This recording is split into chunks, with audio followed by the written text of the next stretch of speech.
তো যারা শেখ হাসিনার ফাঁসি চায় তারা সবাই ফাঁসির দড়ি পরে বসে আছে, শুধু এটা একটা টান পড়বে। এই টানটা কখন পড়বে সেটার অপেক্ষায় আমরা আছি। কাজে এখন ভুটানের রাজা আসছে, আরো অনেক কিছু আসবে, দেখবেন সব শেষে শেখ হাসিনা চলে আসবেন।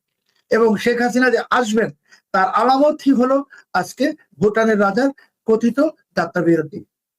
এটাকে আমরা যাত্রা বিরতি বলছি। আমরা সংবাদ মাধ্যমে যেটি দেখছি যে তিনি সিঙ্গাপুর থেকে ভুটানে ফেরার পথে শাহজালাল বিমানবন্দরে অবতরণ করেছেন এবং স্বয়ং বাংলাদেশের ওয়ারেন্ট অফ প্রেসিডেন্স অনুযায়ী 1 নম্বর ব্যক্তি রাষ্ট্রপতি তার সাথে সাক্ষাৎ করতে গেছেন। এটিকে কি আপনি বলছেন যে 1971 সালে যেভাবে ভুটানকে আগিয়ে দিয়ে আমাদের স্বীকৃতি দেওয়া হয়েছিল তেমনটা কিছু কি? আপনি আরেকটু যদি বিস্তারিত ব্যাখ্যা করতেন। সিঙ্গাপুর থেকে ফেরার পথে বাংলাদেশ হয়ে যেতে হবে কেন? আপনি সিঙ্গাপুর থেকে ফিরতে হলে আপনি মানচিত্র দেখুন না। সিঙ্গাপুর থেকে বাংলাদেশে আসবে না তো। সিঙ্গাপুর থেকে সে মালয়েশিয়া হয়ে অন্য পথে ভারতের আকাশপথে ভুটানে যাবে। বাংলাদেশটা তো এখানে আসেই না। আচ্ছা, ধরে নিলাম যে সিঙ্গাপুরের থেকে উনি ফিরছিলেন, ফেরার পথে উনি বাংলাদেশে যাত্রা বিরতি করেছেন, ধরে নিলাম তর্কের খাতিরে। উনি বেড়াতে তো আসেন নাই। আর আপনি যদি এই ভিডিওটা দেখে থাকেন যে তিনি যখন প্রেসিডেন্টের সঙ্গে দেখা করছিলেন, যে ফুলের তোড়া দেওয়ার ব্যাপারটা আপনি দেখুন, যে এতটা নার্ভাস যে ফুলের তোড়া হাত থেকে পড়ে যাচ্ছিল প্রেসিডেন্টের পিছনে যে গার্ড তাদের হাত থেকে। তো এগুলো দেখলে কি আমরা বুঝি না? আমরা সবই বুঝি। বা এই যে যারা ছিল বাংলাদেশের প্রতিনিধি যারা ছিল, খলিলুর রহমান সহ, তাদের চেহারাটা দেখুন না, ঠিক এই চেহারাটা তারা ওই আপনার ভারতের যে এই কি বলে ভারতে যে মার্কিন রাষ্ট্রদূত সার্জিও গোরের সঙ্গে যখন বৈঠক হলো পদ্মায়, বৈঠকের পরে যে চেহারাটা ছিল, এটাই তো। হাসি তো নাই, হাসি তো চলে গেছে কোথায় যেন, হাসি তাদের জন্য শেষ। এখন আমি বললাম যে এইগুলো এত গবেষণা করার কোনো প্রয়োজন নাই। এগুলো সবই হলো শেখ হাসিনার আগমনের ইঙ্গিত, সুস্পষ্ট ইঙ্গিত। শেখ হাসিনা আসতেছেন, অগাস্ট মাসে উনি আসবেন না, সেটাও সম্ভবত আমি আপনার অনুষ্ঠানেও বলেছিলাম যে অগাস্টে উনি আসবেন না। অগাস্টের দিনগুলো যাচ্ছে, শেখ হাসিনার আগমনের কাউন্টডাউন শুরু হয়ে যাচ্ছে, হয়ে গেছে বা হয়ে যাবে। কাজেই এই ভুটানের রাজার যাত্রাবিরতি বলুন আর যাই বলুন, সেটার সঙ্গে শেখ হাসিনার প্রত্যাবর্তন, ফিরে আসা জড়িত, সেটার সঙ্গে অনেক কিছু জড়িত, যেখানে এই সরকারের খুশি হওয়ার কিছু নাই। দ্বিতীয় হলো যে আপনি জানেন যে ভুটানে এত বেশি তাপ বিদ্যুৎ উৎপন্ন হয়, কারণ ওখানে তো পাহাড়ি এলাকা, প্রচুর তাপ বিদ্যুৎ, নেপাল থেকেও বেশি। তো বাংলাদেশের বিদ্যুৎ সংকট নিরসনের জন্য ভুটান হয়তো সহযোগিতা করবে, সবাই করবে, কিন্তু সহযোগিতা করতে হলে তো আপনার ভারতের সম্মতি লাগবে। মানে ভুটান থেকে তো আর ভারতের রাস্তা জমি ব্যবহার না করে আসা সম্ভব না। তো তারেক রহমান সাহেব ভারতে না গিয়ে উনি রাজনৈতিক আত্মহত্যা করেছেন, কূটনৈতিক আত্মহত্যা করেছেন, যার খেসারত তিনি এখন দিতে শুরু করবেন। এবং এটার আর কোনো সংশোধন নাই। এখন যদি তারেক রহমান সাহেব দিল্লিতে বসেও থাকেন কোনো অ্যাপয়েন্টমেন্ট ছাড়া, তারপরেও এটার আর কোনো সংশোধন হবে না। কারণ তিনি ভারতের রাষ্ট্রপতিকে অপমান করেছেন, ভারতের জনগণকে অপমান করেছেন। যাদের কারণে অপমান করেছেন, এই যে ওনার যে একদম গোপাল ভাঁড়, যাদেরকে উনি লন্ডন থেকে নিয়ে আসতেন, এইগুলো লন্ডনে যারা ছিল একটাও তো কাজের বা কর্মের না। আপনি এটাও জানেন যে এই প্রধানমন্ত্রীর সাথে যারা লন্ডন থেকে এসছে তাদের অনেকের নামের আগে ডক্টরেট লাগানো হয়েছিল। তারপরে যখন বিতর্ক উঠলো কোথা থেকে ডক্টরেট করছে, তাড়াতাড়ি করে ফালাই দিচ্ছে। এইগুলো সব একদল নিষ্কর অকর্মা লোক, যাদের কোনো কাজকর্ম নাই। তারা 17 বছর ওনার চারিপাশে ছিল, ওনার সাথে চামচামি করছে, বাংলা ভাষায় যদি বলি। সেই চামচামির পুরস্কার স্বরূপ এদেরকে বসেছে। কিন্তু চামচা দিয়ে, মানে ছাগল দিয়ে তো হাল চাষ হয় না। তো এখন তারেক রহমানের বাংলাদেশ ওইভাবে চলছে যে এখানে উনি রাজনৈতিক কূটনৈতিক আত্মহত্যা করেছেন। শেখ হাসিনা চলে আসবেন, এবং শেখ হাসিনা আসার পর আমি এখন শুধু একটাই ভাবছি যে তারেক রহমান সাহেবের কি হবে। আচ্ছা, আমরা ভুটানের রাজা বিষয়ে জানলাম। আরেকটি জিনিস লক্ষণীয় যে আমরা গত জাতিসংঘ সাধারণ পরিষদের অধিবেশনের পর থেকে ডক্টর ইউনূসের আমেরিকা মুভমেন্ট আমেরিকার এত বন্ধু, এত ঘনিষ্ঠ জন, আমরা আমেরিকা যাওয়া দেখলাম না। এবং সাম্প্রতিক সময় আপনি জানেন যে একটা গুঞ্জন চলছে যে ডক্টর ইউনূসের রাষ্ট্রপতি হওয়া হলো না, জাতিসংঘের মহাসচিব হওয়া হলো না, এখন প্রধানমন্ত্রী তারেক রহমানের একজন বিশেষ দূত মন্ত্রীর মর্যাদা হয়ে তিনি জাতিসংঘ পর্যন্ত যেতে পারেন। এটি নিয়ে আপনি কি ব্যাখ্যা দেবেন? আমি কিন্তু বলেছি তারেক রহমান সে কূটনৈতিক এবং রাজনৈতিক আত্মহত্যা করেছেন ভারতে না গিয়ে। তো তারেক রহমান সাহেব আসলে আমি জানি না ওনাকে কারা কি বুদ্ধি দেয়। 7 মাসের বেশি সময় ইউনূস ক্ষমতায় নেই। তো ইউনূস কি 7 মাসে আমেরিকা গেছে একবারও শুনেছেন? ইউনূস তো যেতে পারছে না। ইউনূসের বিরুদ্ধে আমেরিকাতে তদন্ত চলছে। আর ইউনূস তো নিজেই যখন সরকার প্রধান ছিল দুইবার আমেরিকা গেছে, 24 এবং 25। সে কি ডোনাল্ড ট্রাম্পের সঙ্গে দেখা করতে পেরেছে? পারে তো নাই। এবং তারেক রহমান সাহেবও ডোনাল্ড ট্রাম্পের সঙ্গে দেখা করতে পারবেন না। ওনার খলিলুর এটা পারবে না। হ্যাঁ, তারেক রহমান সাহেবের একজন যোগ্য লোক এখন আছেন নিউ ইয়র্কে, আইরিন খান, যিনি বাংলাদেশের জাতিসংঘে বাংলাদেশের স্থায়ী প্রতিনিধি। তো ওই আইরিন খানই যথেষ্ট যদি কিছু হয়। আর ইউনূসকে উনি নিয়ে যাবেন, এটাতে গুজবটা ছড়ানো হচ্ছে, আমিও সেই গুজবটা শুনেছি। কিন্তু আমার মনে হয় না, কারণ ইংরেজিতে একটা প্রবাদ আছে, no one kicks the dead horse. Tarique Rahman Saheb জানেন যে ইউনূস একটি মৃত ঘোড়া, এই মৃত ঘোড়া কিনে টেনে কোনো লাভ নাই। এখন ইউনূসকে যত তাড়াতাড়ি মাথা থেকে নামানো যায় সেই চিন্তায় তারেক রহমান আছেন। আপনি জানেন তাকে প্রেসিডেন্ট বানানো হয়নি। আপনি বলবেন দেখলাম তো ইউনূসকে নিয়ে গেল শপথ গ্রহণ অনুষ্ঠানে, একদম সবার সামনে বসালো, অথচ সাবেক রাষ্ট্রপতি মোহাম্মদ শাহাবুদ্দিন সাহেবকে সেই অনুষ্ঠানে দাওয়াত দেওয়া হলো না। এগুলো তারেক রহমান সাহেব একটু ভদ্রতা দেখাচ্ছেন। উনি তো কৃতজ্ঞ ইউনূসের প্রতি, তাই না? ইউনূসের কারণেই তো উনি ক্ষমতায় বসেছেন। কিন্তু শেষ তো ইউনূসকে যেহেতু পশ্চিমারা মার্কিনীরা টয়লেট পেপারের মতো ছুড়ে ফেলেছে, তারেক রহমান এখন আর তাকে কিছু বানাবেন না, এইটা উনি জেনে গেছে। তবে আমি নিশ্চিত ভাবে আপনাকে বলছি যে শেখ হাসিনা আসার অনেক আগেই দেখবেন যে এই ইউনূসের কপালে অনেক খারাপ কিছু আছে। কারণ তারেক রহমান যখন বুঝে যাবেন যে ওনার সর্বনাশ হয়ে গেছে, এবং খুব তাড়াতাড়ি 1 সপ্তাহ থেকে 10 দিনের মধ্যে, তখন দেখবেন অনেক লন্ডন থেকে আনা লোকগুলাকে উনি প্যাকেট করে আবার লন্ডনে পাঠিয়ে দিবেন। কারণ উনি যখন বুঝে যাবেন যে এখন ওনার লন্ডনে যাওয়ার রিটার্ন টিকিট কাটার সময় চলে আসছে তারেক রহমান সাহেবের, তখন উনি এদেরকে লাথি মেরে মেরে বের করে দেবেন সবাইকে। এবং তারপরে দেখবেন যে ইউনূসের কিছু লোকদের ভিড়ে গেছে বিএনপিতে, যেমন আপনি বঙ্গভবনে দেখতেছেন যে ওই ইউনূসের প্রেস সেক্রেটারি কিছু বিতর্কিত লোকের সঙ্গে, পাকিস্তানপন্থী লোক যারা বঙ্গভবনে এখন প্রবেশ করেছে, তাদের সাথে সেলফি তুলছে, এটা তুলছে সেটা তুলছে। তো কাজেই আপনি দেখবেন যে এই লোকগুলা সবগুলা লোকের, এই ইউনূসের সেই ডাস্টবিন থেকে শুরু করে সবার, বঙ্গভবনের ভিতরে যে পাকিস্তানি লোকগুলো ঢুকছে, এদের সবার খুব শিগগিরই খুব বাজে পরিণতি আসতেছে। এবং বাজে পরিণতি থেকে আমি জানি না যে ভুটানের এই রাজাকে অনুরোধ করে আনা হয়েছে কিনা। যদি অনুরোধ করে আনা হয়েও থাকে আমি অবাক হব না, কারণ একটা কারণ আমি বললাম যে অনুরোধ করে আনা হয়েছে কিনা, যে বলা হচ্ছে যাত্রা বিরতি। তো যাত্রা বিরতি উনি সিঙ্গাপুর থেকে যদি যান তাহলে তো এটা একদম তাৎক্ষণিক একটা সিদ্ধান্ত হয়। যাত্রা বিরতি মানে 5-10 ঘন্টার মধ্যে সিদ্ধান্ত হয়। তো খলিলুর রহমান সাহেবকে তো সেখানে দেখলাম, তো উনি তো নিউ ইয়র্ক থেকে ঢাকায় আসতে 16 ঘন্টা লাগে। তার মানে এটা তো যাত্রা বিরতি না, এটা তো পূর্ব নির্ধারিত একটা যাত্রা বিরতিও যদি হয়, এটা পূর্ব নির্ধারিত। তো এই পূর্ব নির্ধারিত কে করলো? বাংলাদেশ সরকার করলো? ভুটানের রাজার মাধ্যমে এবার ভারতকে বোঝানোর জন্য, নাকি ভুটানের রাজার মাধ্যমে শেখ হাসিনাকে ম্যানেজ করার জন্য? এটা আমাদের জানতে হলে আরো কয়েকটা দিন অপেক্ষা করতে হবে। কিন্তু আপনি নিশ্চিত থাকুন যে এটা স্রেফ যাত্রা বিরতি নয়, এটার পিছনে অনেক বড় কোনো ঘটনা আছে, যেটা আমরা খুব শিগগিরই জানবো। যাত্রা বিরতি কিংবা অন্য কিছু, এখানে ভুটানের রাজাকে কি আসলে বাংলাদেশ আহ্বান করে আনলো, নাকি ভারত ভুটানের রাজাকে বাংলাদেশে পাঠালো? যেভাবে 1971 সালে ভুটানকে দিয়ে স্বীকৃতি দেওয়ানো হয়েছিল, এমনটা কি হতে পারে? আপনি খানিক আগে বলছিলেন যে ভারতকে অপমান করা হয়েছে, রাষ্ট্রপতিকে অপমান করা হয়েছে, কুচকাওয়াজ বাতিল করার মতো ঘটনা ঘটছে, সেরকমটা কি? দেখুন, ভুটানকে দিয়ে যে স্বীকৃতি দিয়েছে ভুটান বাংলাদেশকে সর্বপ্রথম। এটা তো ভারতের কারণ। ভারত ভুটান সম্পর্ক তো ঐতিহাসিক।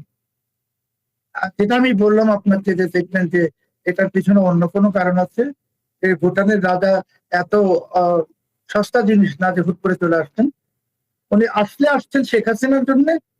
আমরা ওনাকে আনা হয়েছে ভারতকে ম্যানেজ করার। এই দুটোর একটা, আর কিছুই না। আর বাংলাদেশ তো এখন কূটনৈতিক ভাবে আরো মহাবিপদে পড়তে যাচ্ছে। যেটা আপনি জানেন যে এই পাকিস্তানের এবং তুরস্কের নেতৃত্বাধীন মক্কা চুক্তির অধীনে সৌদি সামরিক জোটে তারা ঢুকবে। এটা নিয়ে বাংলাদেশে অনেক লোক উচ্ছ্বাস প্রকাশ করছেন, মানে পাকিস্তান পন্থীরা, যে বাংলাদেশ যাচ্ছে মুসলমান দেশ হিসেবে শক্তিশালী হবে। আবার কেউ কেউ বলছেন বাংলাদেশে তো পাকিস্তান তুরস্কের মতো সামরিক শক্তি নাই, সামরিক শক্তি অর্জন করতে হবে। দেখলাম প্রধানমন্ত্রী উপদেষ্টা বলেছেন 26টা বিমান, যুদ্ধ বিমান কেনা হবে চীন থেকে। আরে ভাই, বাংলাদেশের লোকের খাওয়ার ব্যবস্থা নাই, মানুষ বিদ্যুৎ পাচ্ছে না, মানুষ বেকারত্বে ভুগতেছে, আপনারা আছেন যুদ্ধ বিমান কেনা দিয়ে। আর যুদ্ধ বিমান তো আপনারা কিনতেও পারবেন না, সেই সময়টুকু আপনারা পাবেন না। আর আপনাদেরকে সৌদি জোটে কেন ঢোকানো হচ্ছে সেটা তো আপনারাও জানেন, মানুষকে বলছেন না। সৌদি জোটে তো ঢোকানো হচ্ছে আমেরিকার ইশারায়। আমি আপনার অনুষ্ঠানে বা অন্য অনেক অনুষ্ঠানে বলেছিলাম যে সৌদি আরব ইসরায়েলকে স্বীকৃতি দিতে যাচ্ছে, এবং সেই স্বীকৃতিতে পাকিস্তানও স্বীকৃতি দিবে। তুরস্ক তো 1949 সালে ইসরায়েলকে স্বীকৃতি দিয়েছে। সৌদি আরবের সাথে তো এরই মাঝে ইসরায়েলের বাণিজ্যিক সম্পর্ক স্থাপিত হয়েছে, বিমান যোগাযোগ সম্পর্ক স্থাপিত হয়েছে। তো বাংলাদেশকে এখন টানা হচ্ছে ওই জোটে ইসরায়েলকে স্বীকৃতি দেওয়ার জন্য। বাংলাদেশের 5 পয়সার লাভ হবে না, বাংলাদেশ কিছুই পাবে না, সব লাভ পাবে পাকিস্তান, আর সব লাভ পাবে তুরস্ক। একটা লাভ হবে, বাংলাদেশ ইসরায়েলকে স্বীকৃতি দিলে ইসরায়েলের কাছ থেকে বাংলাদেশ অবশ্যই অনেক সহযোগিতা পাবে, টেকনোলজিক্যাল সহযোগিতা, সামরিক, সেটা তো অবশ্যই পাবে। কিন্তু যারা লাফাচ্ছে জেহাদি জজবা নিয়ে, যে আমরা এখন সৌদি জোটে ভারতকে দেখাই দিব, এটা করবো, ভারতকে দেখানোর কিছু নাই। ওটা ভারত বিরোধী জোট, ওইটা ইসরায়েলকে শক্তিশালী করার জোট। আর ইসরায়েল ভারত হলো অকৃত্রিম বন্ধু। কাজে এখানে যারা লাফায়, অনেকেই অনেক কিছু লাফাচ্ছে, যেমন প্রধানমন্ত্রী ভারত যান নাই, লাফাইছে তো, অনেক লাফিয়েছে। ওরা তো জানে না যে বিদ্যুৎ ভারত যদি কালকে সকালে বন্ধ করে দেয়, তাহলে বাংলাদেশের 70% এলাকায় আর কোনো বিদ্যুৎ থাকবে না, 70%। ডিজেল তো ভারত আগামী সপ্তাহ থেকে আর দিবে না। ভারতের ডিজেল ঘাটতি ইত্যাদি অনেক কিছু বলবে, দিবে না। বাকি সব দিবে, খাদ্য দিবে, এটা দিবে, কেউ ডিজেলটা দিবে না। আপনি ডিজেল পাবেন কই? আপনি কি ওই মধ্যপ্রাচ্য থেকে আনতে পারবেন? হরমুজ প্রণালীতে ইরান ওখানে বাধা দিয়ে বসে আছে। কাজেই বাংলাদেশ অন্ধকারে ঢুকতে যাচ্ছে, এইটা বুঝে গেছে খলিলুর রহমান, এবং এই সিদ্ধান্তের কারণে যে বাংলাদেশ একটা মহাবিপদে পড়ছে। এবং আপনি শুনেছেন বিএনপি 2001 থেকে 6 কানসার্ট বিদ্রোহের কথা শুনেছেন না, বিদ্যুতের ঘাটতিতে। এইবার তো সারা বাংলাদেশে কানসার্ট হবে, 64 জেলায় 460 উপজেলায় কানসার্ট হবে। এই সরকার তো পড়ে যাবে, এই সরকার বেশিদিন টিকবে না। আজকে আপনার অনুষ্ঠানে আমি আবার আক্তার তিনি তো বলেছেন ওনারা তো ইন্ডিমিনিটিও পেয়ে গেছেন। আম, আমি ঠিক জানি না ইন্ডিমিনিটি পেয়ে পাবার মধ্য দিয়ে ওনাদের ফায়দা হয়েছে না আসলে ওনারা নিজেই একটা চক্রভীর মধ্যে পড়ে গেছেন। আমি খুব শঙ্কিত। কিন্তু ফ্যাক্টটা হচ্ছে যে হত্যা থেকে মুক্তি পাওয়ার সাথে তো আপনার পুলিশের যেই কনফিডেন্স লেভেল বা ইনস্টিটিউশনাল যে ট্রমা, সেটার সাথে তো কোনো সম্পর্ক নাই, তাই না? আপনি খেয়াল করে দেখেন যে এতগুলো থানাতে যে আক্রমণ হয়েছিল, শুধু তো হত্যার ব্যাপার নয়, সেটার তো একটা ইনভেস্টিগেশন দরকার, তার মধ্যে কি পরিমাণ অস্ত্র ছিল। এখন আমি যদি বলি এই যে আপনার এত খুন হচ্ছে, রাহাজানি হচ্ছে বা নানা জায়গায় যে দেখা যাচ্ছে, আমি কি নিশ্চিত বা সরকার পক্ষ বা কেউই কি নিশ্চিত হতে পারছে যে ওই অস্ত্রের ব্যবহার কোথায় কোথায় কিভাবে কিভাবে হবে? এখন আপনি যদি এই ইনভেস্টিগেশনগুলো না করেন, আপনি যদি ওই হত্যার ব্যাপারটাও কেউ যদি সামনে আমলে না আনেন, আপনি যদি পুরো বিষয়গুলোকে এভাবেই রেখে দেন, আসলে সেটা কি সমস্যার সমাধান হবে, নাকি সমস্যাটা আরো বেশি গহীনে যেতে থাকবে? কারণ মনে রাখা প্রয়োজন, ঠিক যেমন জুলাইয়ে যে সকল সাধারণ মানুষের জীবন গেছে, সেটি ইয়ামিন হোক, মুগ্ধ হোক, সাইদ হোক, আরো আরো নাম না জানা অনেকে, রাইট, নাফিসা, তাদের যেমন পরিবার আছে, পরিজন আছে, তাদের হত্যার যেই একটা পরিবারে তো একটা ব্যক্তি হারিয়ে গেলেই তো বিষয় না, সেটা তো মানুষের ভেতরে ক্ষত তৈরি হুম। করে, রাইট?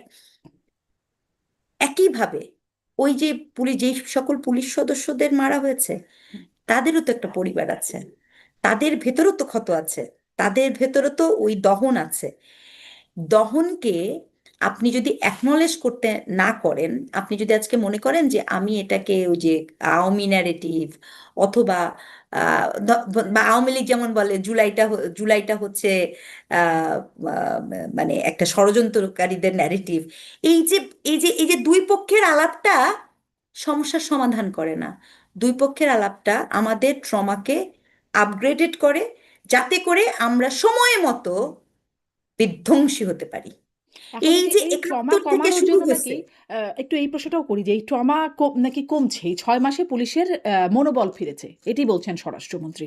কিন্তু আপনিও যে কথাগুলো বলছেন তার প্রেক্ষিতে আমি ওই যে পুলিশ সদর দপ্তরের প্রতিবেদনটা দেখছিলাম, যে পুলিশের উপর হামলার ঘটনা সেটি বিগত 6 মাস, মানে এই সরকার ক্ষমতা নেবার আগের 6 মাসের যে চিত্র, সেটি ছিল 275টি পুলিশের উপর হামলার ঘটনা, আর পরের 6 মাসে, মানে এই সরকারের 6 মাসে 317টি পুলিশের উপর হামলার ঘটনা তো বাড়লো।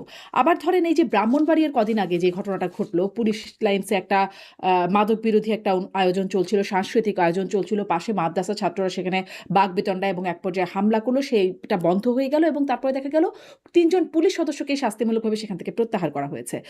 আম, এটা কি আসলে পুলিশের মনোবল ফেরানোর মতো একটা বার্তা? আমি আসলে সেটা মনে করি না যে পুলিশের মনোবল ফেরানোর মতো বার্তা, ব্যাপারগুলো এরকম না। হ্যাঁ, আপনি যেভাবে পুলিশের মনোবলটা ফেরাবেন সেটা হচ্ছে নতুন পুলিশ নিয়োগ দিবেন। আগের পুলিশদেরকে আপনি বিভিন্ন জায়গায় ট্রান্সফার করেছেন। ধরেন, আমি যেটা মানে দেখেছি, যেমন ফ্যাক্টটা কি হয়েছে, পুলিশদের মধ্যে কিন্তু এখন কমিউনিকেশন গ্যাপও আছে। আপনি যে আইন শৃঙ্খলা পরিস্থিতি দেখছেন, ধরেন ইন্টেরিমের সময় কি হয়েছে শারমিন, আপনার যে পুলিশ ঢাকায় ছিল তাকে আপনি ট্রান্সফার করে চিটাগাঙে দিয়েছেন, যে পুলিশ চিটাগাঙে ছিল তাকে আপনি ধরেন কুমিল্লাতে দিয়েছেন, এইভাবে আপনি হুম। একটা ডিসিমিনেশন করেছেন। এখন এতে কি হয়েছে, ধরেন যিনি কুমিল্লায় গেছে, ওই কুমিল্লার যে বিভিন্ন সোর্স বলেন, ইনফরমেশন বলেন, সেটা তো এক একটা মেকানিজম তো ডিফারেন্ট। সে তো ওগুলো সম্পর্কে কিচ্ছু জানে না, সে তো ব্ল্যাঙ্ক। হুম, হুম। তো অপরাধকে ট্রেস করার জন্য তো অপরাধের তো বিভিন্ন সিন্ডিকেট থাকে, গ্রুপ থাকে, বিভিন্ন পক্ষ থাকে, সেগুলো তো জানতে হবে। অপরাধ বিজ্ঞানে তো তাই পড়ায়। তো এখন আপনার ওই ডিসিমিনেট করে কিন্তু আপনি কি করেছেন, ওই যে ভাবছেন যে পুলিশকে আপনি ওই যে হিল করেছেন, বাট আমি আবারও বলছি, that is not a process of healing. Institutional acknowledgement. আপনি আমাকে বলেন তো যে 5ই আগস্টের পরবর্তী সময়ে কোন পুলিশ সদস্যটির একটা, আপনি এরকম কোনো পুলিশ সদস্যকে কি দেখেছেন যার হিরোইজম নিয়ে, অথবা যার স্যাক্রিফাইস নিয়ে, অথবা যার একটা খুব ভালো কাজ নিয়ে রাষ্ট্রপক্ষ অ্যাকনলেজ করেছে? এরকম কি কিছু হয়েছে? আমার চোখে তো পড়ে নাই। আচ্ছা, আপনি কি, আমি তো শুধু দেখলাম মেলা টাকা খরচ করে আপনি একবার পোশাক চেঞ্জ করলেন, আবার আবার মেলা টাকা খরচ করে হুম। আপনি পোশাকটাকে ফেরত আনলেন। তো পোশাক আনার মধ্যে বা ই করার মধ্যে তো আর কি আপনার এই সমস্যার সমাধানটা হবে না, তাই না? এটাই হচ্ছে খুব স্বাভাবিক। হ্যাঁ, মানে So, পোশাক পরিবর্তন করে কি আসলে ট্রমা কাটানো যায় কিনা? আপনি একটু ফ্রেমের একটা সাইডে চলে গেছেন, যদি আবার একটু মাঝামাঝি আসা সম্ভব হয় আপনার। ও, হ্যাঁ, সরি হ্যাঁ, সরি, হ্যাঁ। এখন ঠিক আছে? হ্যাঁ, এখন ঠিক আছে। সরি। যেই বিষয়টি বলছিলাম, আসলে আমি হ্যাঁ ব্রাহ্মণবাড়িয়ার হ্যাঁ, জি। কথাটা এই কারণে বলছিলাম যে যেখানে পুলিশ বলা হলো যে হামলার শিকার হলো সেখানে, এবং পরবর্তীতে বলা হলো যে ইসলাম বিরোধী কর্মকাণ্ড সেখানে চলতে পারবে না। সেখানকার আলেম ওলামারা বললেন, ব্রাহ্মণবাড়িয়ার সেই সাংস্কৃতিক আয়োজনে হামলার ঘটনাটা আমি বলছি। আম জি জি জি। এবং তারপরে দেখা গেল পুলিশের বিরুদ্ধে ব্যবস্থা। আমাদের স্বরাষ্ট্রমন্ত্রীও এই আজকেই বললেন যে ব্রাহ্মণবাড়িয়ার বিষয়টা সম্পূর্ণ ভিন্ন, সেখানকার পরিস্থিতি আলাদা। আ সেখানে দীর্ঘদিন যাবতই গান বাজনা এসব বিষয় চলে না। ফলে তিনি মানে আ একরকম স্বীকৃতিই দিলেন কিনা, মানে আ গান বাজনায় ইসলাম বিদ্বেষী, পুলিশ সেটা করেছে, পুলিশের আয়োজনে সেটা হয়েছে। এখান থেকে আসলে কি বার্তা গেল? না, দেখেন এখানে যে বার্তার ব্যাপারটা আপনি যে বলছেন, মানে এটা তো ভীষণ রকমের একটা একটা একটা নেগেটিভ একটা প্র্যাকটিসকে রাষ্ট্রীয়ভাবে এক ধরনের স্বীকৃতি দেওয়া হয়েছে। এবং আমি যেটা বলবো, কেন আমি আপনাকে বলি, এটা কিন্তু একদিনে হয় না। আপনার কনসিকুয়েন্সেস, ধরেন আপনার কিন্তু একদিনে ক্যান্সার বা একদিনে কোনো অসুখ হবে না। আপনাকে আমি মনে করিয়ে দেই, ব্রাহ্মণবাড়িয়াতে কিছুদিন আগে বনলতা হুম, হুম। এক্সপ্রেস ছবিটা যখন দেখার কথা বলা হলো, তখন ওখানকার থেকে যখন লোকাল একটা জায়গা থেকে আসলো যে বনলতা এক্সপ্রেস দেখানো যাবে না, সেই সময়টাতে আপনার তৈরি হলো, ওখানকার তৎকালীন ডিসি সে মহোদয় সে বলল যে নিরাপত্তার স্বার্থে ছবিটাকে বন্ধ করতে দেওয়া বলা হয়েছে। এবং তখন আমি কিন্তু বলেছিলাম এরকম টিভি টক শোতে, আমার পয়েন্টটা ছিল যে নিরাপত্তার স্বার্থে ডিসির কাজ, নিরাপত্তার স্বার্থে ওই চলচ্চিত্রের প্রদর্শনী বন্ধ করে দেয় না, ডিসির কাজ নিরাপত্তা নিশ্চিত করা। It's a basic principle, right? Hmm. তো ওই যে গোষ্ঠী, সে যখন ওই চলচ্চিত্রটাকে বন্ধ করতে পেরেছে, তারপরে সে, আপনি দেখেন এখন ধারাবাহিকভাবে কনসার্ট, নৌকাবাইজ, তার মানে একবার আপনি যখন একটা অনৈতিক চর্চাকে যখন প্রশাসনিকভাবে বলা হয় নিরাপত্তার স্বার্থে আমরা এটা করেছি, তখন সেই চর্চাটা যে অন্যায় চর্চা, সেই চর্চাটা যে আমার অধিকার হরণের চর্চা, সেইটাকে আমি বৈধতা দান করেছি, রাষ্ট্রীয় বৈধতা দান করছি। এই জন্য রাষ্ট্রীয় বলছি, তার কারণ ওই যে ডিসি এই কথা বলেছেন বা আজকে মানে কনসার্ট হিসেবে পরে কথা বলেছেন, কই রাষ্ট্রের তরফ থেকে, প্রশাসনের তরফ থেকে তো ফার্দার কোনো, আমি তো, আমার চোখে তো পড়ে নাই যে আপনি এ ধরনের সিদ্ধান্ত কেন নিলেন বা আপনি এ ধরনের সিদ্ধান্ত নিতে পারেন না, অথবা ওই ডিসিকে করা। যেমন আমি আপনাকে আরেকটা ঘটনা বলি, দুদিন আগে আপনার আরেকজনকে দেখলাম, সে চেয়ারম্যান, কোথায় দেখেছিলাম এলাকাটার নামটা ভুলে গেছি, হয়তো বা একটু মনে পড়লে আমি বলছি।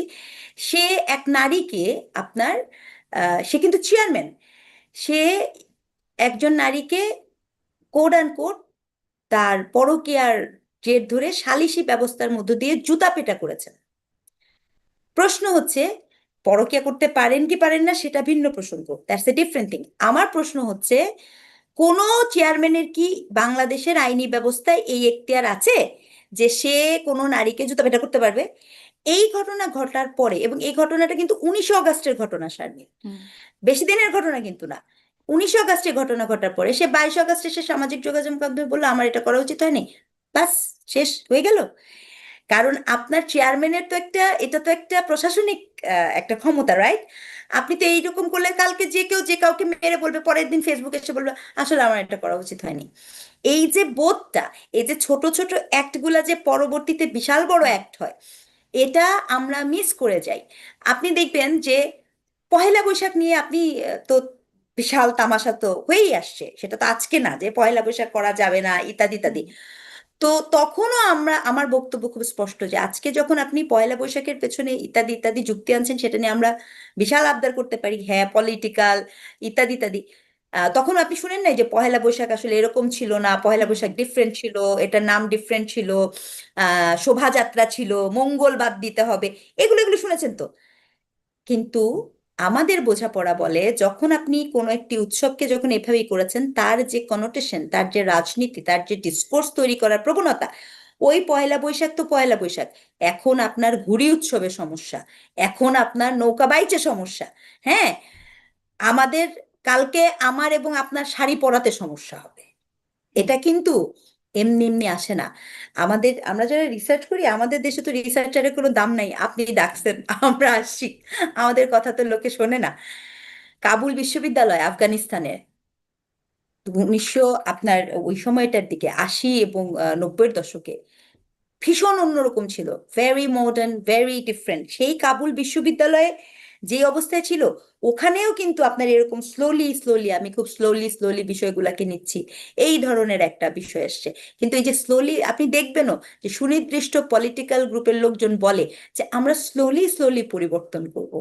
এই স্লোলি স্লোলি পরিবর্তনের যেই আহ, বিশাল ইম্প্যাক্ট, হুম। স্লোলি স্লোলি পরিবর্তন কিন্তু হওয়াতে আমার যে, কাছে এই প্রশ্নটা জাগে যে এই পরিবর্তনটা তারা এত চায় কেন? ধরেন পয়লা বৈশাখ নিয়ে, ঘুড়ি উৎসব নিয়ে, নৌকাবাইচ নিয়ে, কখনো লালন মেলা নিয়ে, কখনো শিল্পীদের কনসার্ট নিয়ে যে এই আপত্তি, মানে এগুলোতে আসলে তাদের আপত্তির কারণটা কি? বা ধরেন অন্তর্বর্তী সরকারের সময় মনে আছে আপনারও যে প্রাইমারি স্কুলে সঙ্গীত শিক্ষক নিয়োগ নিয়ে আপত্তি জানালো জামায়াতে ইসলাম সহ কয়েকটি ধর্মভিত্তিক দল, এবং তারপরে সেই দাবির মুখে এবং তার পরিবর্তে ধর্ম শিক্ষক নিয়োগের প্রস্তাব তারা দিল, এবং দাবির মুখে কিন্তু সঙ্গীত শিক্ষক নিয়োগ সেই সময় বন্ধই করে দেওয়া হয়েছিল।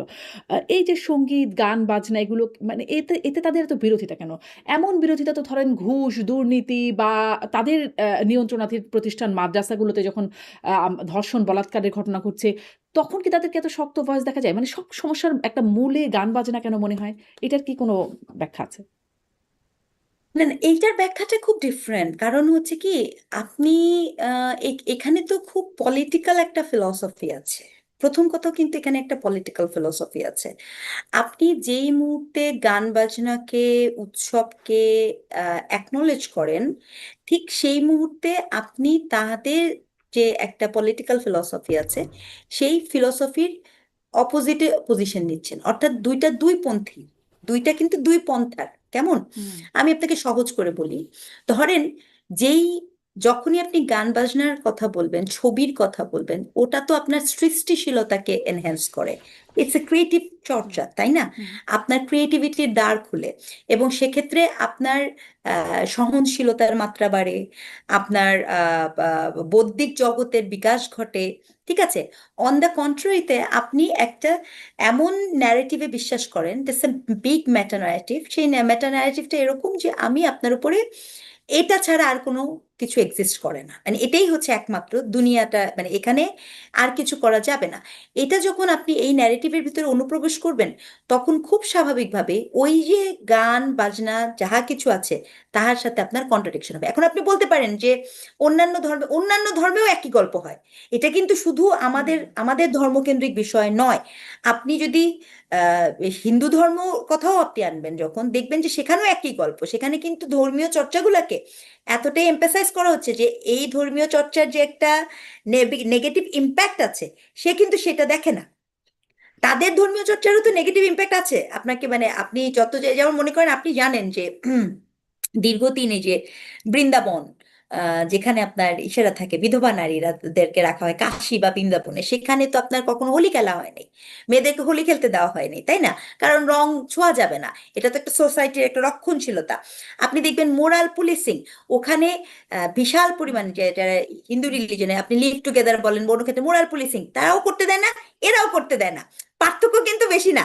হুম। ব্যাপারটা এরকম না যে ওই ধর্মে করতে দিচ্ছে, আপনি সেম প্র্যাকটিস করছেন, হিন্দু হলেও একই প্র্যাকটিস করছেন, মুসলিম হলেও একই প্র্যাকটিস করছেন। প্রবলেম হচ্ছে আপনার ফান্ডামেন্টালিস্ট হয়ে ওঠার। অর্থাৎ আপনি পরিবর্তনকে অ্যাকসেপ্ট করতে চাচ্ছেন না, আপনি পরিবর্তিত সমাজ ব্যবস্থার সাথে নিজেকে খাপ খাওয়াতে চাচ্ছেন না। আপনি বিজ্ঞানের ওই শব্দকে, ওই ওই আবিষ্কারকে অস্বীকার করছেন, যে আবিষ্কারে স্পষ্টতই লেখা আছে মিউজিক আপনার ব্রেইনের হিলিং ক্যাপাসিটি বাড়ায়, মিউজিক আপনার ক্রিয়েটিভ বাড়ায়। শব্দের এতই বেশি গভীর প্রবণতা থাকে যে আপনি আল্ট্রাসাউন্ড করে পেটের ভেতর, শব্দের গতি বেশি।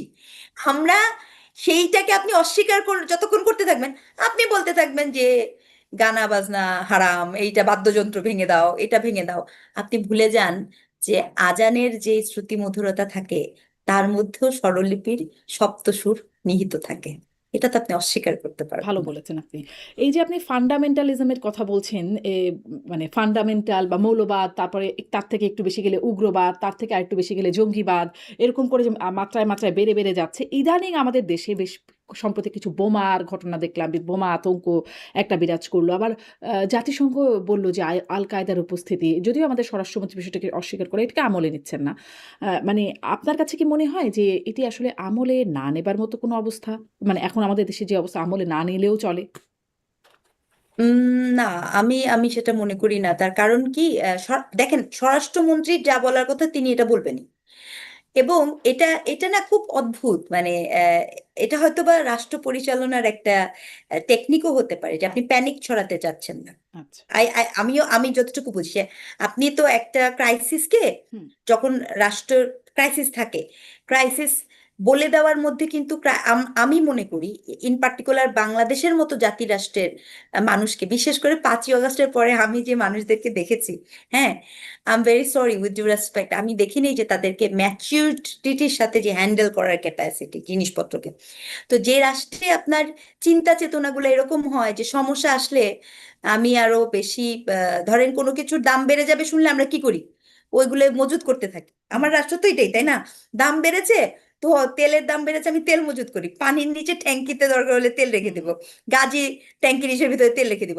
এটা হচ্ছে আমার জাতি রাষ্ট্রের স্বাভাবিক বৈশিষ্ট্য। সেই জাতি রাষ্ট্রে যখন কোনো এই ধরনের অ্যালার্মিং ইস্যুস আছে, হয়তোবা যিনি বা যারা রাষ্ট্র চালান, তারা সচেতনভাবে ওই প্যানিকটাকে স্প্রেড ওভার না করার জন্য বলেন যে এ ধরনের কিছু নাই।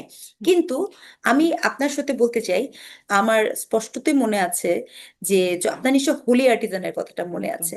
তো এই হোলি আর্টিজানের ঘটনাটাও যখন ঘটে, তখনও কিন্তু এর আগে থেকে এরকম কথাবার্তা বলা হয়েছে, তার পরিণতি কিন্তু আমরা দেখেছি, হোলি আর্টিজানের পরিণতিটা। এবং আমি আপনাকে এটাও বলি যে ইলেকশনের আগে থেকে সাভার বলেন, উত্তরায় বলেন, আশুলিয়ায় বলেন, বিভিন্ন মাদ্রাসা শিক্ষা প্রতিষ্ঠানে, এমনকি মহিলা মাদ্রাসাতে ককটেলের বিস্ফোরক, অগ্নি বিস্ফোরক, এরকম অনেক নিউজ আছে। এটা আমার বক্তব্য না, এটা নিউজের বক্তব্য, নিউজ এসছে। প্রশ্ন হচ্ছে যে এগুলো কোত্থেকে বা কেন হচ্ছে, সেটার কি মানে তদন্ত বা সেটার আপডেট কি? এটা তো কোনো স্বাভাবিক প্রক্রিয়া না, তাই না?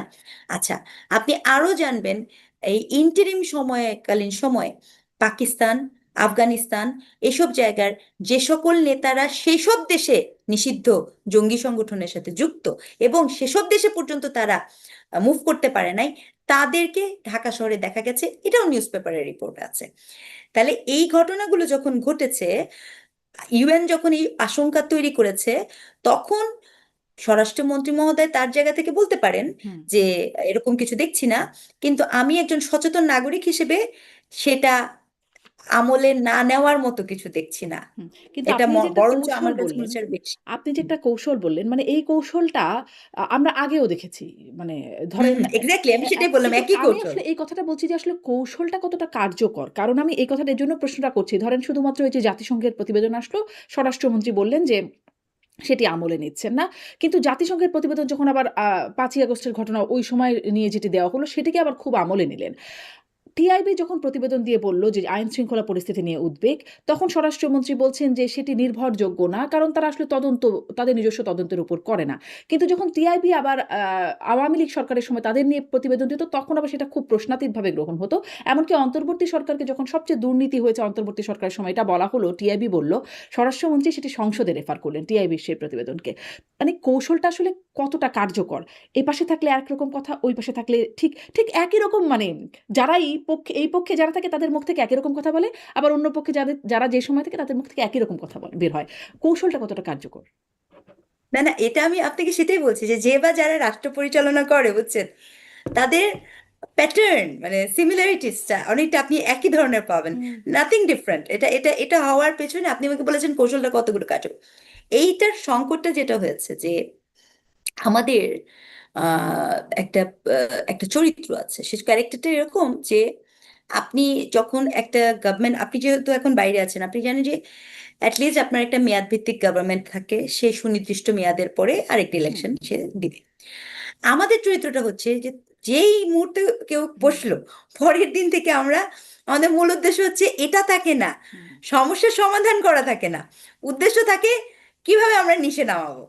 এই, এবং আপনি খেয়াল করে দেখবেন এই যে ক্রনোলজি, ভাই আগে তো তাও শুধুমাত্র আপনার গদি থেকে নামানোর জন্য, আপনি বলেন হরতালের কথা আপনার নিশ্চয়ই মনে আসে, অসহযোগ আন্দোলনের কথা আপনার মনে আছে, তারপরে মনে করেন শান্তিপূর্ণভাবে ক্ষমতা হস্তান্তরের নজির 2001 সাল ছাড়া তো আর কখনো হয়েছে বলে আমার মনে পড়ে না, সেটা সেটা আছে। তো এইগুলো তো আমরা না কন্টিনিউসলি, আপনাকে যেটা বলেছি যে সমস্যার সমাধান তো করি নাই, আমরা সমস্যাকে জিইয়ে রেখে ওই সমস্যাকে নতুন নতুন মোড়ক দিয়েছি, হুম। মানে নতুন একটা স্টাইল দিয়েছি। যেমন মনে করেন এই যে আমি আমি মোটেও বিচলিত হব না, ধরেন এমন হতেই পারে একটা অভ্যুত্থানের পরে আরেকটা অভ্যুত্থান আসবে, নতুন স্টাইল চলছে এখন, অভ্যুত্থানের মধ্য দিয়ে ক্ষমতার পট পরিবর্তন হতে পারে, ট্রেন্ড সেট করার ব্যাপার আছে না, এই ব্যাপারগুলো এরকম হচ্ছে, উইচ ইজ ভেরি স্যাড। আপনি যে বলছেন যে সমস্যার সমাধান, এটা ভালো কৌশল না, কিন্তু এই কৌশলের পিছনে মূল কারণ হচ্ছে আসলেই তো কেউ তো সমস্যার সমাধান করে না। আমি এবং আপনি যখন কথা বলি, আমাদের মানে আমাদের পজিটিভ এনার্জি থেকে নেগেটিভ এনার্জি তো বেশি কাজ করছে। আমি তো জিনিসটার সমাধান চাচ্ছি না, আমি মনে করছি যে ওটাকে অ্যাকনলেজ করে আমি এখন কিভাবে আমার জায়গাটা কি করতে পারি। যেমন মনে করেন আমাদের এখন যে বিরোধী দল আছে, সেই বিরোধী দল শয়নে স্বপনে ভাবে যে কবে একটা তত্ত্বাবধায়ক সরকার আসবে, তাহলে তারা আবার একটা ফর্মে ফেরত আসতে পারবে। এখনো যে তারা ফর্মে নেই আমি সেটা মনে করি না, এখনো তারা ফর্মে আছে। আমি যে আজকেই মনে হয় কোথায় জানি বললাম যে আগে ছাড়া ছিল গুপ্ত, তো এখন এখন তারা আবার সুপ্ত হয়ে উঠছে। এবং সুপ্ত হওয়ার জন্য তারা হয়তো বা থাকে না যে পুলসিরাত পার করে, যে হজ করে যেরকম পুত হুম। পবিত্র হয়ে যায়, আগের মিছিলগুলো বড় ছিল, এখন মিছিলগুলো ছোট হচ্ছে। আসলে এই যে যারা আগের মিছিলে ছিল, এই গত ইন্টিমের বা শিক্ষার্থী সংসদের, আমাদের আপনি তো জানেন শিক্ষার্থী সংসদ যতগুলো হয়েছে হুম। বিশ্ববিদ্যালয়ে, তারা হঠাৎ ছোট হয়ে যাচ্ছে কেমনে? তারা না জয়ী গ্রুপ, হঠাৎ করে গ্রুপটা যেমন ছোট ছোট হয়ে যাচ্ছে, লোকজনগুলো কমে যাচ্ছে, যাচ্ছে কোথায়? ভিন দেশে? না, যাচ্ছে ক্ষমতার যে স্রোত বহে সেই দিকে। ঠিক যেভাবে আওয়ামী লীগ যখন ক্ষমতায় ছিল, হুম। ক্ষমতার স্রোতের ভেতরে বহু মানুষ ঢুকে গুপ্ত গিয়েছিল, ছিল তখন। গুপ্ত ছিল। হ্যাঁ, সো তখন। হুম। গুপ্তরা গুপ্তদের জায়গায় ফেরত গিয়ে সুপ্ত হয়ে যাচ্ছে। তো প্যাটার্ন তো একই আছে। জি। প্যাটার্ন একটু। তো প্যাটার্ন তো হ্যাঁ। প্যাটার্নের কোনো চেঞ্জ একটু আসেনি। একটু আরো কিছু সংকট নিয়ে কথা বলি। গ্যাস বিদ্যুৎ সংকট নিয়ে যে কথা হচ্ছে, জি। সেটাতেও আবার সেই রাতারাতি বলছেন যে রাতারাতি এটির সমাধান হবে না। এবং অর্থমন্ত্রী বলছেন ২ বছর লাগবে। মানে ওই যে একটা গান আছে না আমাদের দেশে খুব বিখ্যাত, "তেল গেলে ফুরাইয়া বাতি যায় নিভিয়া।" এখন মনে হচ্ছে যে গ্যাস গেল ফুরাইয়া বাতি গেল নিভিয়া। এরকম একটা পরিস্থিতি তৈরি হয়ে গেছে। মানুষ কি ২ বছর পর্যন্ত মানে সহ্য করবে এই পরিস্থিতি, বা কিভাবে সহ্য করবে মানুষ ২ বছর পর্যন্ত? ঘরের অবস্থা তো আমরা সবাই জানি। শিল্প কারখানাগুলোতেও কারখানা উৎপাদন ব্যাহত হচ্ছে, কারখানা বন্ধ হচ্ছে, ছাঁটাই হচ্ছে। ঘরের রান্না থেকে একদম শিল্প উৎপাদন সবখানে এই সংকট। বাজারেও এর প্রভাব পড়ছে। ফলে ২ বছর মানুষের সহ্য করাটা কি আসলে খুব বাস্তবসম্মত হবে? না, একেবারেই না। এবং মানুষ করবেও না।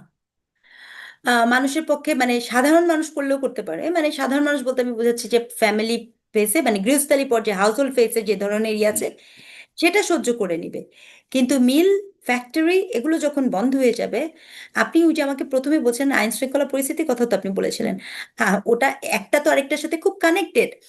আপনার যখন গত ২ বছরে আপনার যে পরিমাণ মানুষের চাকরি হয়েছে, ধরেন এই যে গাজী টায়ারের কথা চিন্তা করে দেখেন, ইন্ডাস্ট্রিগুলোর দিকে চিন্তা করে দেখেন, তাদের ব্যবসা বাণিজ্যগুলোর কথা চিন্তা করে দেখেন। এটা খুব স্যাড শারমিন, মানে আমরা সকল দলকে, আমি এটা ইদানিং বলছি যে আমাদের আমাদের দলগুলো চিন্তা করে যে হ্যাঁ, আমি আমি নিশ্চিতভাবে বলতে চাই যে যারা এই ধরনের বড় বড় শিল্পপতি প্রতিষ্ঠান থাকেন, তাদের অনেক ধরনের দুর্নীতির বিষয় থাকে, অনেক কিছু থাকে। কিন্তু সেটা তো আপনি লিগালি লিগালি সেটাকে ব্যাটেল, মানে ডিল করতে দিবেন। সেটার জন্য ওই যে শিক্ষা, ওই যে প্রতিষ্ঠানগুলোকে যখন আমরা বন্ধ করে দিই, পুড়ে দিই, বা এরকম ক্রাইসিস তৈরি করি, ওটার সাথে তো বহু মানুষের রুটি রুচির সম্পর্ক থাকে, তাদের জীবন ও জীবিকা থাকে। ওখানে তো শ্রমিক থাকে, কর্মকর্তা থাকে, কর্মচারী থাকে। তাদের পরিবার চলে কিভাবে, এগুলোকে চিন্তা করেছি? এখন বিদেশে তো এই সকল মানুষের জন্য সাবসিডির ব্যবস্থা থাকে। আমার দেশে তো সে ধরনের কোনো সুযোগ সুবিধা নাই। তাহলে আপনি যখন এই এই এই বিষয়গুলোকে চিন্তা করি না, তখন এই যে গত ২ বছরে যেই ধরনের আপনার ফ্যাক্টরি বলেন এইগুলাতে, একে তো অনেক ছাঁটাই হয়েছে। যখন আপনার গ্যাস এইগুলোর হবে, তখন এই যে ফ্যাক্টরিটা, যে মিলটা তো বন্ধ হয়ে যাবে, ফ্যাক্টরি তো বন্ধ হয়ে যাবে, তখন এই পরিবারের মানুষগুলো কিভাবে চলবে? তখন কি আপনি আসলেই মনে করেন যে তারা এমনি বসে থাকবে? কেউ কেউ না কেউ কোনো না কিছু করবে তো, মানে সেখানে তো কোনো ধরনের আপনার আইন শৃঙ্খলা হুম। পরিস্থিতির অবনতি হবে, মানে সামনে কি ছিনতাই আরো বাড়বে। অস্থিরতার একটা শঙ্কা আপনি দেখছেন? আনডাউটলি, হুম। আনডাউটলি। এবং এটা এটা কোনো পলিটিক্যাল অস্থিরতা লাগবে না, আমি একটা পরিষ্কার করি। ভাই, মানে জঙ্গি হামলা, আল কায়দা, বা মনে করেন শেখ হাসিনা আসবে, এগুলো কিচ্ছু দরকার নেই। আমি ক্লিয়ারলি দেখতে পাচ্ছি, ভিভিডলি দেখতে পাচ্ছি, আপনি যদি এই জ্বালানির সংকটটাকে ইমিডিয়েটলি সলভ না করেন, এবং সেটা যে কোনো মূল্যেই হোক, মানে এখন যেটা করতে হবে গভর্নমেন্টকে, হয় আপনাকে একটা দুই ধরনের পলিসি নিতে হবে, ডুয়াল মোটিভে যেতে হবে, অর্থাৎ ইমিডিয়েট আপৎকালীন সংকট তৈরি, মানে আপনাকে সমাধান করতে হবে, এবং আগামী ২ বছর যেটা আপনি প্ল্যানের মধ্যে আসছে যে ২ বছরের পরে যেটা হবে, সেটা দুটো প্যারালালি যেতে হবে। এটা এরকম ভাবে কখনোই হতে পারে না যে আমি আপৎকালীন সংকটে যাব না। এবং এই আপৎকালীন সংকটকে সমাধান করার জন্য আমি খুব স্পষ্টভাবে বলছি, এই সেটা যদি আমাদের এই মুহূর্তে ইন্ডিয়ার কাছ থেকে আমরা তেল বা গ্যাস যদি পেতে পারি, সেই অফার আমাদের নিতে হবে। সেটা ইন্ডিয়া হোক, চায়না হোক, মায়ানমার হোক, যেটাই হোক। আমার তো দরকার, ইমিডিয়েট দরকার। মানে আমার এখানে কোনো ওই যে বাচ্চারা, শিশুরা কি বলল, হ্যাঁ, এগুলো ভাই শুনতে ভালো লাগে যে দিল্লি না ঢাকা, দিল্লি না ঢাকা, ঠিক আছে। বাস্তবতা হচ্ছে জীবন সবার আগে। প্রত্যেকটা মানুষের জীবনের গুরুত্ব এই বেশি। এই দিল্লি আমার না রাষ্ট্রে ঢাকার সাথে যে আরো কিছু বিষয় মানে চলে আসছে, এগুলো নিয়ে একটু ছোট করে আলোচনা করবো। তবে এর আগে একটু এটি জানতে চাই যে এই সরকার বলছে যে এই যে ক্রাইসিসটা চলছে গ্যাস বিদ্যুতের, সেটিতে তাদের ন্যূনতম কোনো দায় নাই এবং তারা খুব সুস্পষ্টভাবে ফ্যাসিস্ট আমলের দায় দিচ্ছে আওয়ামী লীগ সরকার, শেখ হাসিনার নীতি স্পষ্ট করে বলছে তারা। মানে এটি এটি আসলে কতটা ভালো যুক্তি বলে আপনার কাছে মনে হচ্ছে, এবং সেখানে আপনার কি কি মনে হয় সেটাও একটু শুনবো। সাথে সাথে এটাও একটু শুনবো যে অন্তর্বর্তী সরকারের সময় এখন যেগুলো বেরিয়ে আসছে, মানে বিশ্লেষকরা বলছেন, গণমাধ্যমে আসছে যে একটা এলএনজি টার্মিনাল চুক্তি করা হয়েছিল, সেটি হয়েছিল সামিট গ্রুপের সাথে। ফলে আওয়ামী লীগ করেছিল, সামিট গ্রুপের সাথে করেছিল, এটা বাতিল করে দিয়েছে অন্তর্বর্তী সরকার। 31টি সৌর বিদ্যুৎ প্রজেক্ট বাতিল করে দিয়েছে, যেটি আসলে আওয়ামী লীগ সরকার করেছিল বলে আসলে, এবং বিদেশি বিনিয়োগ ছিল যার অধিকাংশই, সেগুলো বাতিল করে দিয়েছে এই অন্তর্বর্তী সরকার। কিন্তু এই সরকার শুধু মানে ফ্যাসিস্ট আমলের দায় দেখছে, দোষ দেখছে বা নীতির সমস্যা দেখছে। এগুলো কি আসলে সমস্যা না, নাকি দায় দেওয়ার মতো ব্যাপারই না এগুলো অন্তর্বর্তী সময়কার বিষয়? এগুলো এগুলো আমি দেখেন, এটা হচ্ছে ওই যে কি, ওই সকল সমস্যার সমাধান প্যারাসিটামল 2 বেলা। মানে আপনার যে কোনো অসুখের রোগ হোক, আপনাকে বলবে প্যারাসিটামল। আমাদের হুম, আমাদের হুম, জাহাঙ্গীরনগরে এক সময় বলা হতো যে নাপা সেন্টার, আপনি যাই নিয়ে যাবেন, পেটে ব্যথা মাথা ব্যথা সব বলবে নাপা দাও। হুম, হুম, তো এইখানে ব্যাপারগুলো না আমার কাছে মনে হয় যে আপনি যত সমস্যা দেখাচ্ছেন, এটাকে যখন আমি এইভাবে বলে দিই যে এটা সব ফ্যাসিস্ট আমলের, yes I do agree there are hmm, many issues, মানে নিড টু বি অ্যাকনলেজ, তাই না? এটা আমাকে অ্যাকনলেজ করতেই হবে, কেন করব না? আমি আমি একজন শিক্ষক হিসেবে সেটাকে অ্যাকনলেজ করব। কিন্তু when you say such a thing যে এভরিথিং, এটা আমি তো স্পষ্টত দেখতে পাই যে বাংলাদেশ যদি 17 বছরে, ধরেন 17 বছর তো বলবো না, 15 বছর ফ্যাসিস্ট আমল যেটা বলে, সেখানেও আমি প্রথম 5 বছর বাদ দিব। কেন বাদ দিব? কারণ 2008-এ একটা ইলেকশন হয়েছিল, এবং মানুষ হুম, ঠিক আজকে যেভাবে বিএনপিকে মানুষ ভোট দিয়ে নিয়ে আসছে, ঠিক একইভাবে মানুষ ওই সময় আওয়ামী লীগকে ভোট দিয়ে হুম, নিয়ে আসছিল। ইয়েস, আমি অবশ্যই ক্রিটিক্যাল হব 2013-14 14, সুজাতা হুম, সিং এর সময়, 18-র 18, সময় আমি ক্রিটিক্যাল হব, আর 14, 24 তো বাদই। ঠিক আছে, তো 18 এবং 24 আমি যদি এটা নিই, তার মানে 10 বছর, এই যে মিডলের 10 বছর, এই 10 বছরে বহুত কিছু হয়েছে, আমি এটা অ্যাগ্রি করি, এবং এটা আমাকে করতে পারতে হবে। আদানির সাথে আপনি যখন চুক্তি করেছেন, ইন্টারনাল সভারনিটি যে ক্রাইসিস, আমার হুম, এনার্জি সিকিউরিটি তৈরি করা, আপনি দেশীয় প্রতিষ্ঠানগুলোকে ওই অর্থে ডেভেলপ করতে দেন নাই, সেটাকে নিষ্ক্রিয় করে আছেন, এগুলো আমার ক্রাইসিসের অংশ। নিশ্চয়ই। কিন্তু তারপরে যে 5ই আগস্টের পরবর্তীতে যে 2টা বছর গেছে, ওই 2 বছরকে যদি আমি ফ্যাসিস্টের 10 বছরের কথা চিন্তা করি, ফ্যাসিস্ট কোড আন কোড, হুম, তাহলে আমি তো বলবো ওই 2 বছরে, 10 বছরে যদি পিছায় 10%, 2 বছরে তো পিছাইছে 200%। আপনার কোন একটি খাত বিগত হুম, 2 বছরে ইউনিট সরকারের সময়ে একটি খাতের নাম বলেন, এমন কোনো ধরনের কোনো ডেভেলপমেন্ট প্রজেক্ট আনা নাই? বসে বসে আপনি বিডা দিয়ে আশিক চৌধুরীর দারুণ প্রেজেন্টেশন করছেন, কোনো ধরনের বিনিয়োগ হয় নাই। যত টাকা পয়সার ক্রাইসিস, মানে টাকা পয়সার যে খাত ছিল, আপনার সেই খাত অনুযায়ী যে ফান্ড রিলিজ করা, সেই ফান্ডটা পর্যন্ত আপনি রিলিজ করেন নাই। জীবনের জন্য জরুরি পণ্য হামের, এটা আপনি জানেনই, এটার ইস্যুস তো বহুত কিছু হলো, সেই পত্রগুলো করেননি। আপনি আসলে করলেনটা কি? মানে বসে বসে 1971 সালের ওই যে জামাত ইসলামের দায় মুক্তি দেওয়ার জন্য যে আয়োজন করছিলেন, এইসব করা ছাড়া আসলে আমি আসলেই জানতে চাই গত 2 বছরে হয়েছেটা কি। সো এই গভর্নমেন্টটা যখন 2 বছরের এই গভর্নমেন্ট নিয়ে কোনো কথা বলে না, তখন সে যখন খুঁজে খুঁজে ফ্যাসিস্টের কথা বলে, আসলে হয়েছে কি, ওই কথাগুলো তো পপুলার, ওই যে জনতুষ্টবাদী কথা, ওটা শুনতে ভালো লাগে। কারণ এই 2 বছরের যে এত কিছু হয়েছে, হুম। সেটা জানার জন্য তো আমার না, আমি জানাশোনা, আসলে ওই আমার প্রশ্নটাই করছিলাম যে 2 বছরের মানে এই জনতুষ্টিমূলক কথাগুলো যখন সামনে আরো এই গ্যাস বিদ্যুতের সংকটের মধ্যে দিয়ে মানুষ যাবে, তখন কি আসলে জনতুষ্টিমূলক লাগবে কিনা, যে কথাগুলোকে এতদিন হয়তো জনতুষ্টিমূলক মনে হচ্ছিল? না, দেখেন, এটা লাগবে কিনা সেটা থেকে ইম্পর্টেন্ট হচ্ছে, এইটা এটা এটা মানুষের মানুষের সাথে লাগার থেকে ইম্পর্টেন্ট হচ্ছে আপনি এটাকে ফয়সালা করতে পারবেন কিনা। হুম, আপনি যদি এটাকে ফয়সালা করে ফেলতে পারেন, তাহলে কোনো সমস্যা নেই, কিন্তু যদি আপনি ফয়সালা না করতে পারেন, তাহলে এটা একটা বিশাল সমস্যা। মানে আমি যেটা বলতে চাচ্ছি যে গ্যাস বিদ্যুৎ যদি, আপনি হুম, গ্যাসের দিয়ে মিল যদি কোনোভাবে বন্ধ হয়ে যায়, ফ্যাক্টরি যদি কোনোভাবে বন্ধ হয়ে যায়, হুম। তাহলে এটার যে কনসিকুয়েন্সেস, সেটা সামাল দেওয়া কিন্তু খুব কঠিন হবে। সে তখন কিন্তু এই যে ফ্যাসিস্টের জন্য হয়েছে, ওই আমলে হয়েছে, এটা কাজ করবে না। এখন এটা ডিফারেন্ট শেপ। এই সংকট বা যেখানে আপনি শঙ্কাও করছেন সামনে একটা অস্থিরতা, একটা শঙ্কাও করছেন, সেই রকমের সময় আমরা আরো কিছু ঘটনা দেখতে পাচ্ছি যে চীন থেকে যুদ্ধ বিমান কেনার প্রক্রিয়া চলছে, প্রস্তুতি চলছে, এবং সেই যুদ্ধ বিমান যেটি ভারত পাকিস্তান যুদ্ধে গত বছর ভারতের ব্যবহৃত রাফালকে ধ্বংস করেছে বলে মানে জানা যাচ্ছে, এবং সেটির এখন আসলে এই সময়ে এটি কেনার প্রয়োজনীয়তা কেমন, মানে যে অস্থিরতাগুলোর কথা আমরা আলোচনা করছি সেখানে এটা প্রায়োরিটি কেমন মনে হচ্ছে আপনার কাছে? এই যে চীনের যুদ্ধ বিমানের এটা এটা এটা এই সরকারের এজেন্ডা বলে আমার মনে হয় না। এটাও ওই যে ইন্টিরিমের সুফল। ব্যাপারগুলো আমি একটু বুঝাই আপনাকে। এবং চীনের সাথে আপনি আরেকটা জিনিস দেখবেন, এই যে মক্কা চুক্তি, হ্যাঁ, হ্যাঁ, এটাকে একসাথে অ্যাড কথা করছেন, বলবো হ্যাঁ একদম। হ্যাঁ, মক্কা চুক্তিটাকে অ্যাড করছি। দেখবেন যে আপনি 5ই আগস্টের পরে আমরা যে দেশে মানে এটা আপনি কতগুলা ইম্পর্টেন্ট আপনাকে মনে করিয়ে দেই। দেখবেন যে আপনার সশস্ত্র ট্রেনিং দিতে হবে। আপনি এই ধরনের দেখেছেন না যে যুব সমাজকে আসিফ মাহমুদ সশস্ত্র, শরীফ বলেছিলেন। হ্যাঁ আসিফ মাহমুদের হয়তো সশস্ত্র ট্রেনিং দিতে হবে, আপনার এই কাজগুলা করতে হবে। এই যে একটা ক্রনোলজি যে গেছে, এই সশস্ত্র ট্রেনিং দেওয়ার ক্রনোলজি, এটা আমার কাছে এত অ্যাপলিটিক্যাল মনে হয় না। আমি খুবই বিচলিত হই, আমি ভীত হই। আপনাকে আমি একটা উদাহরণ দেই। আপনি তো জানেন যে সুদানেও একটা ক্রাইসিস চলছে। হুম। সুদানে কিন্তু প্রচুর মানুষ মারা গেছে। আপনি যদি সুদানের কেসটাকে নেন আর বাংলাদেশের কেসটা, আপনি অনেক সিমিলারিটি পাবেন। যে এই সশস্ত্র বাহিনী তৈরি করার পেছনে একটা উদ্দেশ্যটা অত্যন্ত অসৎ উদ্দেশ্য। সারাক্ষণ যুদ্ধ করতে হবে। আপনার চায়নার কাতার থেকে টাকা আসবে, আমার এখানে অস্ত্র তৈরি হবে, এই ধরনের পরিকল্পনা মহেশখালীতে নেওয়া হয়েছে, সেটাও কিন্তু করা হয়েছে।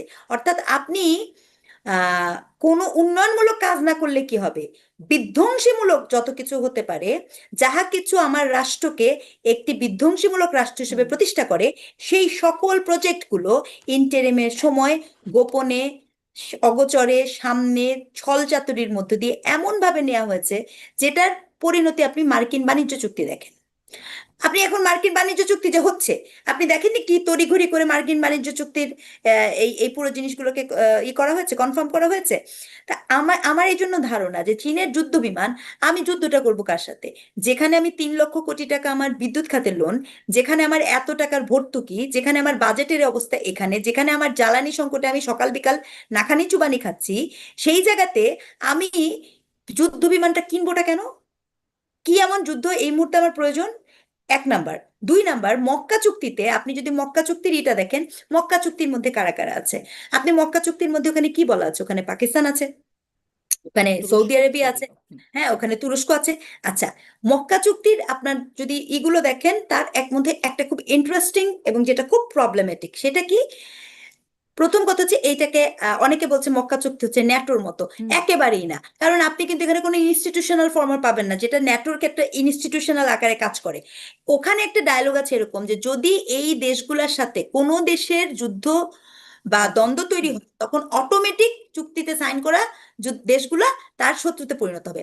এখন আপনি আমাকে বলেন শারমিন, যেই ইন্ডিয়া পাকিস্তানের সাথে ঐতিহাসিকভাবে মানে 2 দিন পর পর তাদের যুদ্ধ লাগে, ঠিক আছে, আমি যদি এরকম একটি চুক্তি স্বাক্ষর করি, ভাই পাকিস্তানের তো 3 দিকে ইন্ডিয়ার বর্ডার না, আমার তো 3 দিকে ইন্ডিয়ার বর্ডার, আমি তখন আসলে কি করব?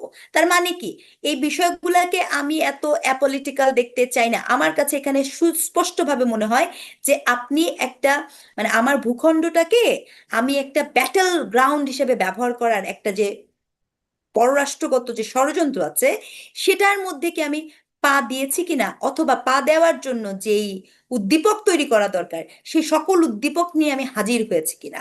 তো এটা বোঝাটা কিন্তু, বুঝতে পারাটা কিন্তু আমাদের জন্য জরুরি। হ্যাঁ আমি আসলেই মানি যে, আচ্ছা আপনি আমাকে বলেন, মুসলিম উম্মা মক্কা চুক্তি, আচ্ছা এখানে ইরান কেন সাইন করে না? ইরানের থেকে তো ভালো মুসলিম দেশ তো কোথাও নাই। ইরান কি কোনোদিন করবে? সৌদির সাথে কি ইরানের সম্পর্ক ভালো?